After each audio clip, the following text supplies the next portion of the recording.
Festa ta' moda fil-Belt Valletta, Mercedes-Benz Malta Fashion Week, l-avveniment li se jkun mifrux fuq 7 ijiem se jsir b'kollaborazzjoni mal-Fondazzjoni Valletta 2018. Waqt konferenza tal-aħbarijiet iċ-ċermen tal-Fondazzjoni Valletta 2018 Jason Mikallef għalli dan l-avveniment se jforma parti mill-attivitajiet matul il-mixja lejn il-Kapitali Ewropea tal-Kultura 2018. Bħala parti mir riġenerazzjoni ekonomika u soċjali u kulturali fil-Belt Valletta ħassejna li attività ta' livell professjonali ħafna, ta' livell li ħafna li qed issir u li kienet qed issir fil-pajjiż fl-aħħar snin kellha tkun ukoll inkluża l-kapitali tagħna Valletta. Din il-konferenza stampa saret fuq it-taraġġ li wassal għal ġnien Hastings propju wieħed mill-postijiet fejn se jkunu qed jittellaw l-isfilati tal-moda.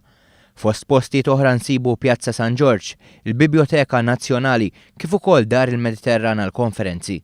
Jason Mikallef żied jgħid li se jżuru pajjiżna ta' studenti tal-arti u d-disin mill-Olanda li ma' Belt se tkun qed tospita t-titlu ta' Kapitali Ewropea tal-Kultura flimkien mal-Belt Valletta.